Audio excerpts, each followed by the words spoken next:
Hey everyone, welcome to सरकारी add once again. तो इस वीडियो में जो है मैं आप सभी के साथ एक इंपॉर्टेंट डिस्कशन करने वाला हूं जो कि यूपी बीएससी नर्सिंग के एडमिशन और काउंसलिंग प्रोसेस से रिलेटेड रहने वाला है। ठीक है, तो अभी आप सोच रहे होंगे कि काउंसलिंग तो अभी स्टार्ट नहीं हुई, ना कोई नोटिफिकेशन आया है, ना ही रिजल्ट आया है, तो अभी जो है काउंसलिंग की जो इन्फॉर्मेशन है उसको समझने का क्या फायदा है। ठीक है, तो मैं जो हूँ ये वीडियो एडवांस में इसलिए बना रहा हूँ ताकि आप वेल प्रिपेयर्ड रहो, क्योंकि देखो अभी जैसे ही रिजल्ट आ जाएगा उसके बाद जो काउंसलिंग का प्रोसेस होने वाला है वो आपका काफी तेजी से होगा। ठीक है, एंड उस टाइम पे अगर आपके पास जो भी प्रॉपर डॉक्यूमेंट्स होने चाहिए वो नहीं होंगे तो उस केस में जहां पर आपको एडमिशन मिलना चाहिए था या फिर गवर्नमेंट कॉलेज में एडमिशन मिलना चाहिए था अच्छे कॉलेज में, तो वो फिर रुक सकता है। ठीक है, तो मैं नहीं चाहता कि आपका लॉस हो, इसलिए ये जो है वीडियो मैं आपको एडवांस में दे रहा हूँ। एडवांस में मैं आपके साथ ये इन्फॉर्मेशन डिस्कस कर रहा हूँ एंड जब भी आपके पास फ्री टाइम हो तभी आप इस वीडियो को पूरा कंप्लीट अच्छे से देखना एंड अगर अभी आपके पास टाइम नहीं है तो अभी आप इसको स्किप कर सकते हो, छोड़ सकते हो एंड बाद में देख लेना जब आपके पास टाइम हो। ठीक है, तो यहां पर आपको पता है जैसे कि स्केड्यूल के अकॉर्डिंग 4 जून को जो है आपका यहाँ पर एग्जाम कंडक्ट हो चुका है एंड मैंने आपको ये भी बताया था कि रिजल्ट जो है कब तक आ सकता है। तो रिजल्ट मैंने प्रीवियस 2 साल के ट्रेंड्स को देखकर आपको बताया था कि 1 हफ्ते के अंदर अंदर जो है आंसर की और रिजल्ट जो है दोनों ही रिलीज कर दिए जाते हैं। ठीक है, एंड अभी तक आप देखोगे तो एबीवीएमओ की तरफ से जो भी उनका स्केड्यूल दिया गया था सभी चीजें उसके अकॉर्डिंग ही चल रही हैं एंड इस बार अगस्त में आपका सेशन स्टार्ट हो जाना है तो ज्यादा उनके पास टाइम भी नहीं है। ठीक है, कि वो डिले करेंगे। तो रिजल्ट आने के बाद जो काउंसलिंग का प्रोसेस होगा काफी जल्दी होगा एंड रिजल्ट आने के लगभग 1 हफ्ते के अंदर अंदर जो है 1 हफ्ते के टाइम पीरियड के अंदर जो आपका काउंसलिंग का प्रोसेस स्टार्ट हो जाएगा। ठीक है, तो यहाँ पर हम लोग पहले से वेल प्रिपेयर्ड रहने चाहिए इस चीज के लिए कि काउंसलिंग जब होगी तो उसमें क्या क्या डॉक्यूमेंट्स हमको लगाने पड़ेंगे एंड काउंसलिंग के बाद जब हमारा सीट अलॉटमेंट होता है तो उस टाइम पे हमको एडमिशन जब करवाना होगा तो क्या हमको डॉक्यूमेंट्स अभी से प्रिपेयर करके रखने चाहिए। ठीक है, तो इसलिए ये वीडियो जो है मैं आपके साथ इस टाइम पर शेयर कर रहा हूँ सो दैट कि आपके पास किसी भी डॉक्यूमेंट की कमी ना रहे एंड किसी भी एक पर्टिकुलर डॉक्यूमेंट की वजह से आपका एडमिशन ना रुके। ठीक है, तो 4 जून को हो गया है रिजल्ट, मतलब एग्जाम हो चुका है एंड मोस्ट प्रोबेबली जो है 10 से 15 जून के बीच कहीं ना कहीं आपका रिजल्ट आ सकता है। ठीक है, तो उसी के अकॉर्डिंग अभी हम सोचकर चल रहे हैं। तो यहाँ पर जो है मैंने कंप्लीट एक लिस्ट बना ली है डॉक्यूमेंट्स की जो आपको अभी से प्रिपेयर करके रखने चाहिए या आगे आपको इसकी जरूरत पड़ेगी। ठीक है, तो ये जो डॉक्यूमेंट्स हैं ये आपके काउंसलिंग और एडमिशन दोनों ही पॉइंट ऑफ व्यू से काफी ज्यादा इंपॉर्टेंट है और इस वीडियो में हम लोग सभी उन डॉक्यूमेंट्स की बात करेंगे जैसे कि गैप सर्टिफिकेट हो गया, कैटेगरी सर्टिफिकेट कब का बना होना चाहिए, तो इन सब से रिलेटेड जितनी भी इंपॉर्टेंट चीजें हैं वो मैं आपको बता दूंगा एंड आप उन्हीं चीजों को फॉलो करके अपने डॉक्यूमेंट्स को अभी से अच्छे से प्रिपेयर करके रख लें। ठीक है, कुछ ज्यादा बड़ा काम नहीं है, बस ये है कि जो काम है वो आपका टाइम से पहले हो जाना चाहिए। ठीक है, तो एबीवीएमओ ने आपको पता है कि ये जो है कॉमन एंट्रेंस एग्जाम था, कॉमन नर्सिंग एंट्रेंस टेस्ट, जिसको हम सीनेट के नाम से जान रहे हैं एंड इसी एंट्रेंस के थ्रू आपको यूपी के जितने भी गवर्नमेंट कॉलेजेस हैं उसमें एडमिशन मिलेगा। अभी प्राइवेट में इसके थ्रू एडमिशन मिलेगा नहीं मिलेगा वो चीज अभी बिल्कुल भी कंफर्म नहीं है, क्योंकि बीच में इन्होंने एक नोटिस रिलीज किया था जिसमें बोला था इन्होंने कि डीम्ड यूनिवर्सिटी या प्राइवेट यूनिवर्सिटीज में एबीवीएमओ सीनेट के थ्रू एडमिशन नहीं होगा। ठीक है, तो उसको हम लोग बाद में कभी अलग से वीडियो में डिस्कस करेंगे एंड प्राइवेट कॉलेजेस के बारे में मैं आपको बता दूंगा उनका क्या फीस स्ट्रक्चर है, कितनी सीट्स हैं, गवर्नमेंट कॉलेज में क्या फीस स्ट्रक्चर है, कितनी सीट्स हैं, ये सब चीजें मैं आपको बताऊंगा। ठीक है, तो चैनल पर नए हो तो जरूर सब्सक्राइब कर लो और बेल आइकन को प्रेस कर लो। तो यहां पर डॉक्यूमेंट्स की लिस्ट है, आप चाहो तो इसका स्क्रीनशॉट लेके रखो या फिर एक पेपर लेके और पेन लेके इसको नोट डाउन जरूर कर लेना। ठीक है, तो पहली चीज है सीनेट का एप्लीकेशन फॉर्म का प्रिंट आउट। ठीक है, ये प्रिंट आउट भी आपसे मांग लिया जाता है, तो इसका प्रिंट आउट जो है अगर आपने अभी तक नहीं लिया था, क्योंकि हम जनरली लेते नहीं है, हम उसको अपनी गैलरी में सेव करके रख लेते हैं। तो जो आपने एप्लीकेशन फॉर्म फिल करा था सीनेट का यूपी बीएससी नर्सिंग का, तो वो आपको जो है उसका प्रिंट आउट निकाल के रखना है, एक कॉपी बस प्रिंट निकाल के रखनी है। ठीक है, तो उसमें अगर 2 पेजेस हैं तो 2 पेजेस प्रिंट आउट निकाल लेना, 3 पेजेस हैं तो 3 पेज प्रिंट आउट निकाल लेना, जितने भी पेज होंगे। ठीक है, तो पहला काम तो ये करना है। दूसरी चीज है सीनेट का स्कोर कार्ड का प्रिंट आउट। तो स्कोर कार्ड तो देखो अभी आया नहीं है, तो जब रिजल्ट डिक्लेयर होगा रिजल्ट के बाद आपको ये पता लगेगा कि आपके जो मार्क्स हैं और आपकी जो रैंक है, कैटेगरी वाइज रैंक भी आती है उसमें और आपकी कॉमन रैंक भी आती है, तो दोनों टाइप की रैंक होती है और उसमें आपके मार्क्स लिखे होंगे आउट ऑफ 200। ठीक है, तो उसका प्रिंट आउट आपको लेना पड़ेगा। अगर उसको प्रिंट करने का ऑप्शन नहीं आता है, क्योंकि लास्ट ईयर भी ऐसे ही हुआ था, उसको प्रिंट करने का ऑप्शन नहीं आ रहा था, मतलब वो पीडीएफ फॉर्म में कई बार सेव नहीं होता। तो अगर ऐसा इस बार भी होगा तो आप क्या करना, स्कोर कार्ड सपोज आपकी स्क्रीन पे ओपन हो गया, उसका जस्ट स्क्रीनशॉट लेना और उसका स्क्रीनशॉट का प्रिंट आउट निकाल लेना। ठीक है, तो एक प्रिंट आउट इसका आपको निकालना है। तीसरी मोस्ट इंपॉर्टेंट चीज है सी नेट का एडमिट कार्ड। ठीक है, अब अगर एडमिट कार्ड का मेरे को नहीं पता कि ये आपका एग्जाम हॉल में सबमिट हो गया था नहीं हुआ था, ठीक है, अगर वही वाला है तो उसी को संभाल के रखो, और वो आपके पास नहीं है, खो गया था या सपोज सबमिट कर लिया था एग्जाम हॉल में, तो आपके पास पीडीएफ उसकी जो है वो सेव आपने करी होगी अपने मोबाइल या कंप्यूटर जहां पर भी आपने करी थी, तो वो जो एडमिट कार्ड है उसका भी एक प्रिंट आउट निकाल कर जरूर रख लो, ये भी आपको जरूरत पड़ेगी इसकी। ठीक है, फोर्थ चीज है फोटोग्राफ्स। ठीक है, तो कोशिश यही करना कि फोटोग्राफ वही वाले हों जो आपके एप्लीकेशन फॉर्म में है, तो कम से कम 5 फोटोग्राफ जो है वो आप निकाल के रखना। अगर 10 निकाल लोगे तो ज्यादा सही रहेगा, क्योंकि कहीं ना कहीं ज्यादा मतलब फोटो अलग अलग जगह पर चाहिए होते हैं, क्योंकि जब आप एडमिशन करवाने जाते हो तो वहां पर आपसे मल्टीपल फॉर्म्स वगैरह फिल करवाए जाते हैं, हर फॉर्म में आपको फोटो वगैरह पेस्ट करने होते हैं। ठीक है, तो आप अगर 10 निकाल लोगे तो ज्यादा अच्छा रहेगा, एक बार निकाल के रख लो, वो आगे भी काम आएंगे, इसलिए मैं आपको बोल रहा हूँ। लेकिन मिनिमम जो है 5 फोटोग्राफ्स तो जरूर अपने साथ रखना ही रखना, एंड कोशिश यही करना कि वही वाला फोटोग्राफ हो एप्लीकेशन फॉर्म में जो है। एंड इन केस वो नहीं मिल पाता किसी भी वजह से तो कोई प्रॉब्लम नहीं है, दूसरा फोटोग्राफ निकाल सकते हो, एंड वो भी पासपोर्ट साइज फोटोग्राफ होना चाहिए विद लाइट बैकग्राउंड। ठीक है, तो लाइट कलर का उसके पीछे बैकग्राउंड होना चाहिए, जैसे व्हाइट हो गया कुछ भी हो गया, लेकिन लाइट होना चाहिए। लेकिन कोशिश यही करना कि आपका जो फोटो हो वो वही वाला हो जो आपके एप्लीकेशन फॉर्म में था। तो ये डॉक्यूमेंट्स आपको चाहिए होंगे एडमिशन के टाइम पे। ठीक है, उसके बाद है यूपी का डोमिसाइल सर्टिफिकेट। ठीक है, डोमिसाइल का मतलब जो है कि स्थानीय निवास प्रमाण पत्र। ठीक है, तो निवास प्रमाण पत्र जो होता है, जो आपके लिए ये बताता है कि आप जो हो उत्तर प्रदेश के नागरिक हो, ठीक है, बोनाफाइड रेजिडेंट हो, तो यूपी का जो डोमिसाइल सर्टिफिकेट है वो आपको अपने पास रखना है, एंड वो आपके पास होगा ही, क्योंकि उसके बिना जो आपको गवर्नमेंट कॉलेज यहाँ पर नहीं मिलेगा। ठीक है, तो इस चीज को ध्यान रखना है। तो अब जो है यूपी का जो भी आपका डोमिसाइल सर्टिफिकेट है उसको प्लीज ढूंढ कर रख लो, अगर आपने कहीं इधर उधर रखा हुआ है या नहीं मिल रहा है। ठीक है, तो ये चीज आपसे एडमिशन के टाइम पे मांगी जाएगी, एंड काउंसलिंग के टाइम पे भी हो सकता है कि इसकी कॉपी आपसे अपलोड करवाई जाए। ठीक है, क्योंकि शायद लास्ट ईयर ऐसा हुआ था कि इसको स्कैन करके अपलोड करवाया गया था डोमिसाइल को, या फिर क्या होगा कि डोमिसाइल का जो नंबर होता है वो आपसे मांगा जाता है वहां पर एंटर करने के लिए काउंसलिंग के फॉर्म में। ठीक है, जो काउंसलिंग का रजिस्ट्रेशन फॉर्म होता है, तो यूपी का डोमिसाइल सर्टिफिकेट आपको रखना है। ठीक है, फिर उसके बाद है 10th की मार्कशीट। ठीक है, तो जिस भी स्कूल से आपने 10th करा होगा वहां से आपको एक मार्कशीट मिली होगी, एंड वो मार्कशीट आपको रखनी होगी। ठीक है, तो मार्कशीट जिसमें आपके मार्क्स वगैरह लिखे हों, जो भी परसेंटेज वगैरह है, जो भी सब्जेक्ट्स वगैरह होते हैं, तो वो मार्कशीट आपको रखनी है अपने पास ओरिजिनल। ठीक है, तो ये ओरिजिनल सारे डॉक्यूमेंट्स की एक फाइल आपको बनानी है, एंड ये जो यूपी डोमिसाइल सर्टिफिकेट से लेकर नीचे तक जितने भी डॉक्यूमेंट्स होंगे उन सब की आप 2-2 फोटोकॉपी जरूर करा लेना। ठीक है, मतलब ये कब करानी है, एडमिशन जब आप कराने जा रहे होगे किसी भी गवर्नमेंट कॉलेज में जो आपको अलॉट हुआ होगा, तो वहां जाने से पहले। तो ये चीजें मैं एडवांस में इसलिए बता रहा हूं क्योंकि क्या होता है, सपोज अगर आप कहीं नई जगह पर जा रहे हो एडमिशन करवाने के लिए, तो हमें आसपास का नहीं पता होता इतना कि कहाँ पर शॉप होगी, कितनी दूर शॉप होगी वहां से जहां से आप ये सब काम करवा पाओगे, एंड फिर क्या होता है कि इन सब चीजों को करवाने में और ज्यादा टाइम वेस्ट होता है। ठीक है, तो इसलिए क्या है, पहले से जितना ज्यादा आप जो है क्या करते हैं, वेल प्रिपेयर्ड रहोगे उतना ज्यादा सही रहेगा। ठीक है, तो 10th की मार्कशीट हो गई, और उसके बाद है 10th का पासिंग सर्टिफिकेट। ठीक है, तो अब यूपी बोर्ड में क्या होता है, शायद मार्कशीट और पासिंग सर्टिफिकेट एक ही होता है, एंड सीबीएसई बोर्ड में आई थिंक अलग अलग मिलता है। ठीक है, तो वो देख लेना, अगर 10th की मार्कशीट के ऊपर ये लिखा हुआ है कि ये क्या है, मार्कशीट कम पासिंग सर्टिफिकेट, अगर इस तरीके की लाइन आपको 10th की मार्कशीट पर दिखती है तो इसका मतलब है कि मार्कशीट भी वही है और पासिंग सर्टिफिकेट भी वही है। और अगर ऐसा कहीं पर आपको दिखाई नहीं देता उसमें लिखा हुआ, तो इसका मतलब है कि 10th का जो मार्कशीट है वो अलग है एंड पासिंग सर्टिफिकेट अलग होगा।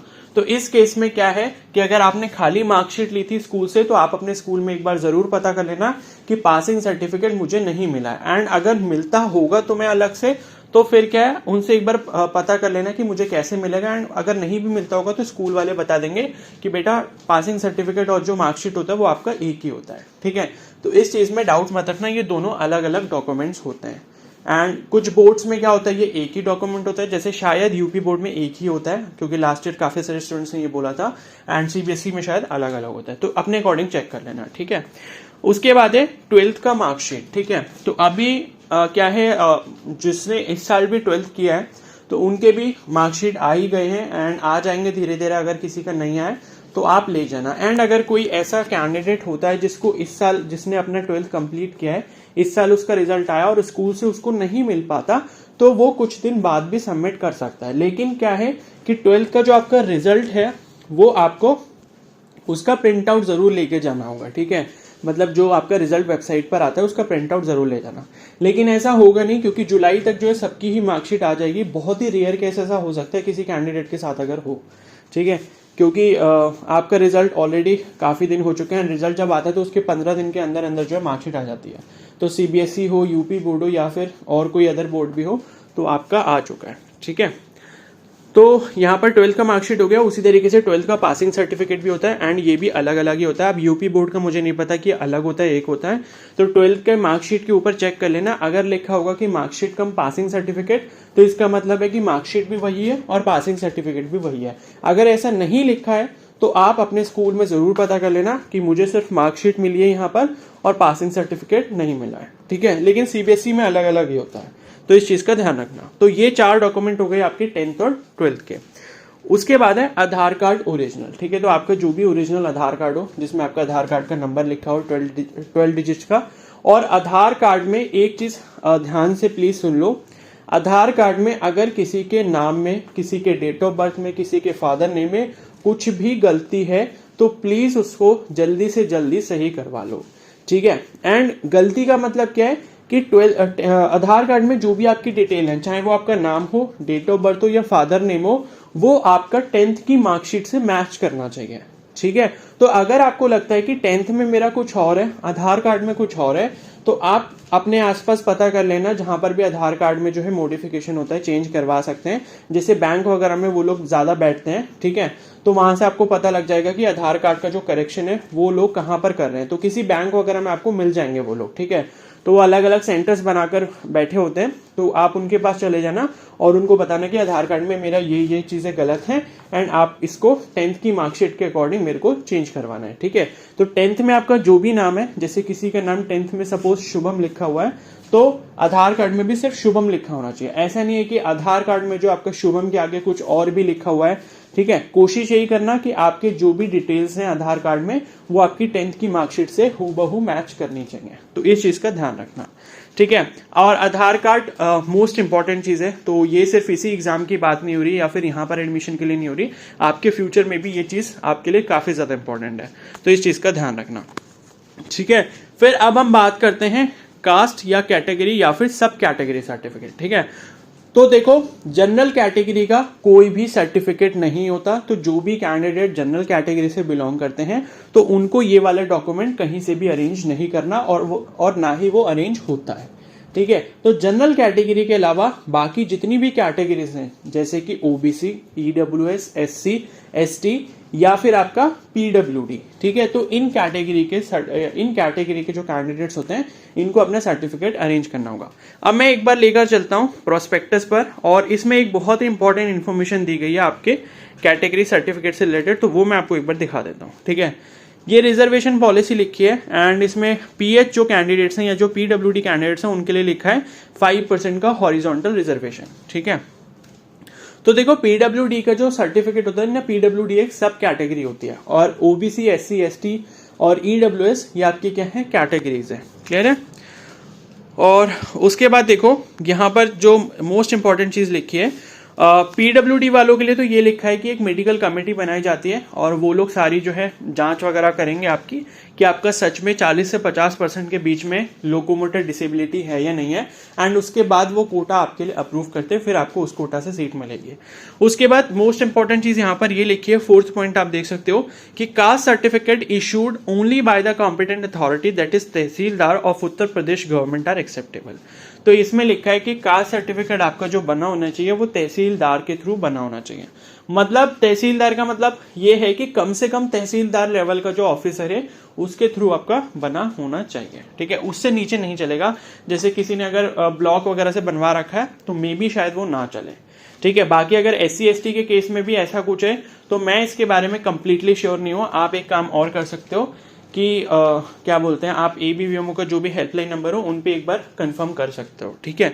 लेकिन जो चीज यहाँ लिखी है सिर्फ मैं आपको वही बता रहा हूँ कि कास्ट सर्टिफिकेट में लिखा है कि तहसीलदार जो है यूपी के कोई भी डिस्ट्रिक्ट में जो भी तहसीलदार वगैरह है उससे आपका इशू होना चाहिए। अब दूसरी चीज यहाँ पर ये लिखी है कि EWS को 10% मिलेगा, ठीक है, रिजर्वेशन। और ये लिखा है कि A valid certificate issued by competent authority that is tehsildar of Uttar Pradesh government shall be required for counselling, ठीक है। तो सर्टिफिकेट जो है वो आपका कम से कम तहसीलदार से इशू होना चाहिए, वही काउंसलिंग में आपका चलेगा। क्लियर है। और एक और चीज लिखी है कि OBC सर्टिफिकेट और EWS सर्टिफिकेट, ये कैंडिडेट्स बहुत ध्यान से इस चीज को समझ लें, ठीक है।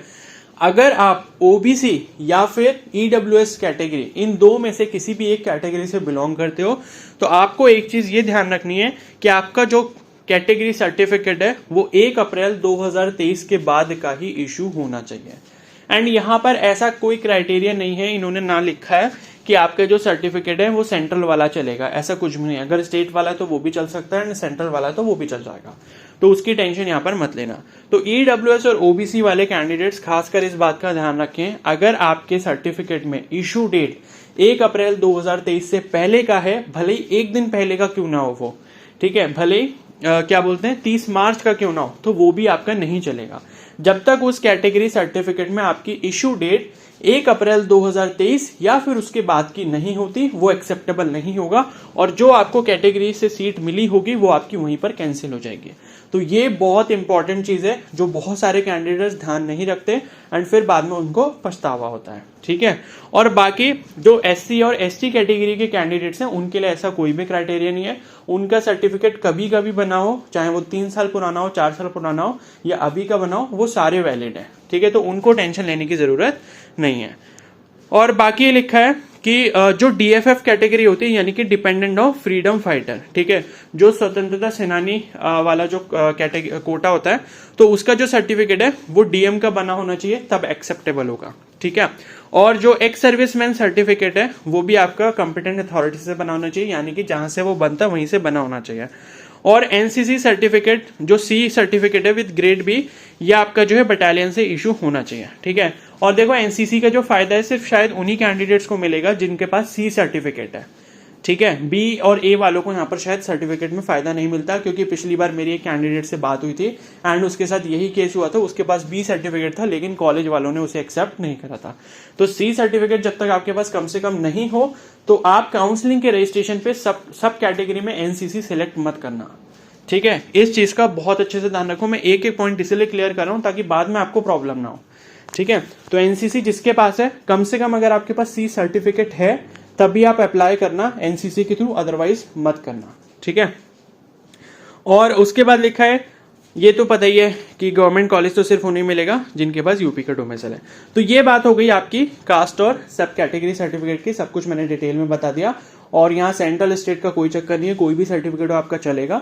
और SC ST के केस में डेट का भी कोई चक्कर नहीं है, बस EWS OBC को याद रखना है 1 अप्रैल 2023 या फिर उसके बाद का ही सर्टिफिकेट आपका बना होना चाहिए। मतलब जो उसमें इशू डेट होती है वो आपकी 1 अप्रैल 2023 या फिर उसके बाद की ही होनी चाहिए, ठीक है। अब बात करते हैं ट्रांसफर सर्टिफिकेट, जिसे हम TC बोलते हैं, ठीक है, जो कि हम लोग स्कूल से लेते हैं जाके। तो देखो जिसने अपना 12th वगैरह अभी करा है 2023 में, तो वो तो अपना TC और जो CC होता है यानी कि कैरेक्टर सर्टिफिकेट वो तो ले ही लेगा, ठीक है। बाकी अगर कोई ऐसे कैंडिडेट हैं जो अभी किसी कॉलेज में अपनी पढ़ाई कर रहे हैं, जैसे कि कोई जो है बीएससी कर रहा है, फर्स्ट ईयर में है, बीएससी कर रहा है, सेकेंड ईयर में है, तो अगर आप वहां से टीसी लोगे, ठीक है, तो आपको जो है फिर गैप सर्टिफिकेट उस केस में नहीं देना पड़ेगा। ठीक है, अभी हम बात करेंगे गैप सर्टिफिकेट किसके लिए होता है। तो टीसी समझ आ गई, और टीसी और जो सीसी है वो आपका रीसेंट वाला ही होना चाहिए। मतलब टीसी तो चल जाती है, लेकिन कैरेक्टर सर्टिफिकेट बोलते हैं कि 6 महीने पुराने से ज्यादा नहीं होना चाहिए। मतलब जो कैरेक्टर सर्टिफिकेट में जो आपकी डेट लिखी जाती है वो आपका 6 महीने से ज्यादा पुराना नहीं होना चाहिए, ऐसा बोला जाता है। ठीक है, तो कोशिश यही करना, अगर आपका 1-1.5 साल पहले या 2 साल पहले आप स्कूल से निकले थे और उसके बाद अभी तक आपने कोई भी कॉलेज वगैरह ज्वाइन नहीं करा है, और लास्ट जो आपकी एजुकेशन हुई है वहां से आपने जो कैरेक्टर सर्टिफिकेट लिया था वो जो है दोबारा से जाके वहीं से जो है एक बार कैरेक्टर सर्टिफिकेट बनवा लेना। ठीक है, और उनको बोल देना कि हमें जो अभी रिसेंट वाला चाहिए, अगर आपका ऐसा केस है। और किसी ने अगर टीसीसीसी नहीं लिया है तो वो अभी ले लेगा। ठीक है, ले लेगा कहां से? स्कूल से। और देखो, अगर आप कॉलेज कर रहे हो तो अभी टीसी और सीसी आप बिल्कुल भी मत लेना अपने कॉलेज से, क्योंकि जब तक आपका एडमिशन कंफर्म नहीं हो जाता वहां पर, तब तक आप टीसी और सीसी जमा मत करना। ठीक है, वो मैं इसलिए कह रहा हूं क्योंकि देखो, मान लो काउंसलिंग के थ्रू आपको कॉलेज में मिल गया, आप अपना बीएससी सेकंड ईयर कर रहे थे, एंड आपने क्या करा, आपको जैसे ही कॉलेज अलॉट हुआ आपने क्या करा, आप कॉलेज जाके टीसी और सीसी लेकर आ गए। तो उस केस में क्या होगा कि अगर मान लो आपके बाकी डॉक्यूमेंट्स में कुछ भी गड़बड़ी निकल गई तो वो आपको एडमिशन तो देंगे नहीं, और उससे होगा क्या कि आपने जो यहाँ से टीसी और सीसी ले रखी होगी तो ये कॉलेज में भी आपका नाम कट जाएगा। ठीक है, तो आपके 2 नुकसान होंगे यहाँ पर। तो इसीलिए क्या है, वो लोग क्या है जो कॉलेज वाले होते हैं वो आपको टीसी और सीसी और माइग्रेशन सर्टिफिकेट, ये 3 चीजें होती हैं जो आपको जमा करने के लिए कुछ दिनों का टाइम दे देते हैं। ठीक है, तो जिन्होंने अभी अपना 12th 2023 में करा है वो लोग ये जो चीजें हैं, टीसी हो, सीसी हो या माइग्रेशन हो, ये तीनों चीजें अपने स्कूल से ले सकते हैं।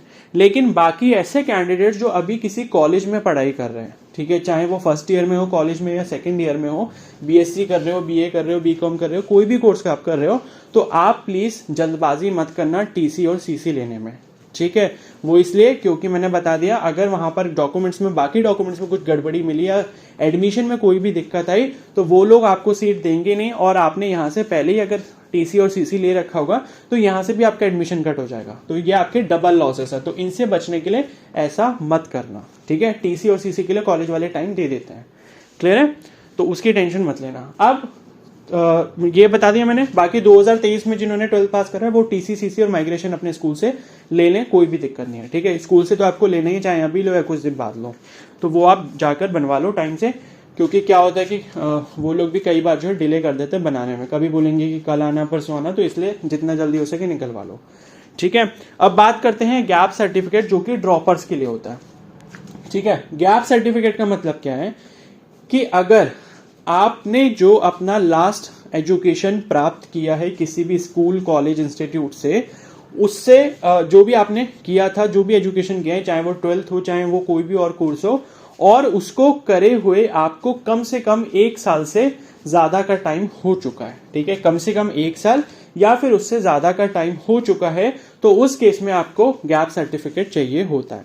मान लो किसी ने पिछले साल 2022 में अपना क्लास 12th कंप्लीट करा और 2022 से 23 तक उसने कुछ नहीं करा, बस सेल्फ प्रिपरेशन करी या कोचिंग करी या कुछ भी करा, लेकिन उसने किसी भी इंस्टीट्यूट में अपना नाम नहीं लिखवाया, किसी भी कोर्स में अपना नाम नहीं लिखवाया, तो उसका 1 साल का ड्रॉप हो गया। ठीक है, और उस 1 साल के लिए उसे गैप सर्टिफिकेट बनवाना पड़ेगा, और ये गैप सर्टिफिकेट आपका किसी भी आसपास जो भी तहसील वगैरह वहां से जाके पता कर लेना, वो आपको बना के दे देते हैं।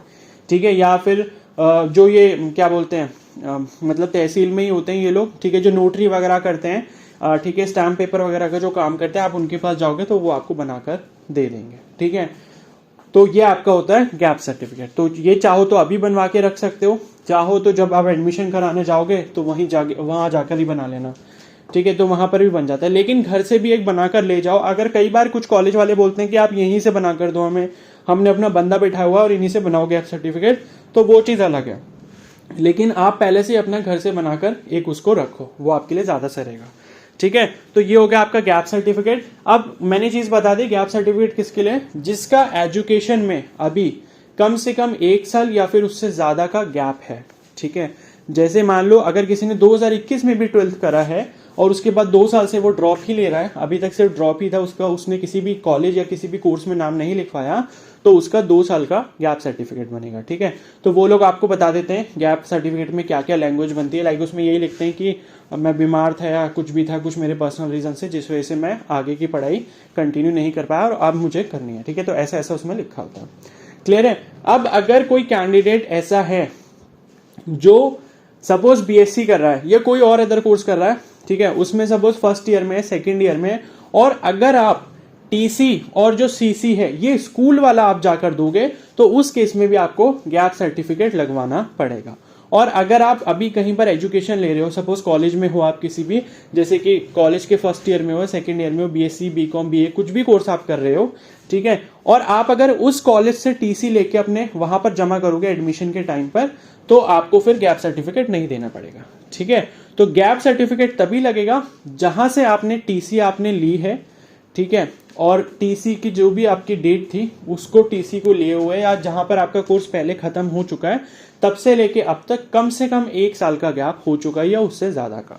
बाकी इसके बारे में और भी कुछ डाउट हो तो मुझे इंस्टाग्राम पे मैसेज कर लेना, इंस्टाग्राम का लिंक कमेंट सेक्शन में मिल जाएगा। ठीक है, तो ये चीज क्लियर हो गई।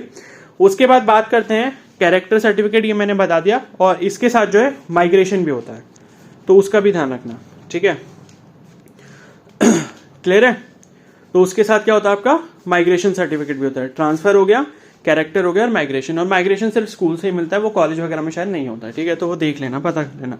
और उसके बाद एक होता है एंटी रैगिंग सर्टिफिकेट। तो ये सर्टिफिकेट आपको घर से बनाने की जरूरत नहीं है, ये जब आप जिस भी कॉलेज में एडमिशन करवाने जाओगे वो आपको बता देते हैं कि आप यहाँ पर चले जाओ, वहां से आपका एंटी रैगिंग बन जाएगा। तो कुछ नहीं है, वो ऑनलाइन आपका क्या करते हैं, एंटी रैगिंग की एक ऑफिशियल वेबसाइट है इंडिया की, ठीक है, उसमें वो उस कॉलेज का नाम ढूंढते हैं और वो पूरा जो उसका फॉर्मेट होता है वो आ जाता है। उसमें कुछ डिटेल्स डालनी होती है कि स्टूडेंट का नेम क्या है, उसके माता का नाम क्या है, पिता का नाम क्या है, ये सब डिटेल डालनी होती है, किस कॉलेज में एडमिशन लिया है, किस कोर्स में लिया है, कब से कब तक कोर्स रहेगा, ये सारी चीज उसमें डालने के बाद उसका प्रिंट आउट आता है और उस पर जो है आपके सिग्नेचर वगैरह हो जाता है और थंब प्रिंट लग जाता है। ठीक है, तो वो खुद बता देंगे कॉलेज वाले कि ये कहाँ से बनेगा, तो ये आपको घर से नहीं बनाना। क्लियर है। तो ये सारे आपके डॉक्यूमेंट्स से जो अब आपको अपने पास बनाकर रख लेने हैं, सो दैट कि ना तो आपको काउंसलिंग में कोई दिक्कत हो, ना आपको एडमिशन के टाइम पे दिक्कत हो। ठीक है, तो काउंसलिंग में देखो आपसे अभी कौन कौन से डॉक्यूमेंट्स मांगे जा सकते हैं वो मैं बता देता हूँ। डोमिसाइल वाला एक तो सर्टिफिकेट हो गया, और टेंथ की मार्कशीट, 10th का पासिंग सर्टिफिकेट, 12th की मार्कशीट, 12th का पासिंग सर्टिफिकेट, ये आपसे मांगे जा सकते हैं, और आधार कार्ड मांगा जा सकता है, और कैटेगरी सर्टिफिकेट मांगा जा सकता है। ठीक है, बाकी ये जो टीसी, सीसी, कैरेक्टर सर्टिफिकेट, ये सब आपसे नहीं मांगा जाएगा, ये सब आपको एडमिशन के टाइम पे ले जाना पड़ेगा। ठीक है, और यहाँ पर मैंने एक चीज बताई थी कि ये जो यूपी डोमिसाइल सर्टिफिकेट मैंने लिखा है, यहाँ से लेके नीचे तक जितने भी आपके डॉक्यूमेंट्स होंगे, एंटी रैगिंग तो वहीं से बनेगा, उसको छोड़कर बाकी जितने नीचे तक डॉक्यूमेंट्स हैं उन सबकी प्लीज 2-2 फोटोकॉपी करा लेना एडमिशन जब भी आप कराने जाओगे उससे पहले। ठीक है, तो ये आपके सभी डॉक्यूमेंट्स हैं। आई होप ये वीडियो आपके लिए काफी ज्यादा हेल्पफुल रही होगी। सारी चीजें मैंने डिटेल में बता दी हैं। इतना डिटेल में बताने के बाद मुझे नहीं लगता कि कोई डाउट होगा। अगर किसी चीज में भी आपको डाउट लगता है तो फिर से एक बार वीडियो को देख लेना। ठीक है, सारे डाउट्स क्लियर हो जाएंगे। एंड उसके बाद भी अगर कोई डाउट हो जाता है तो मुझे इंस्टाग्राम पे मैसेज करके अपनी क्वेरी पूछ लेना। बस ये मत पूछना कि मेरे को 140 पे KGMU मिलेगा या नहीं मिलेगा या कुछ भी ऐसा। ठीक है, वो मेरे को नहीं पता।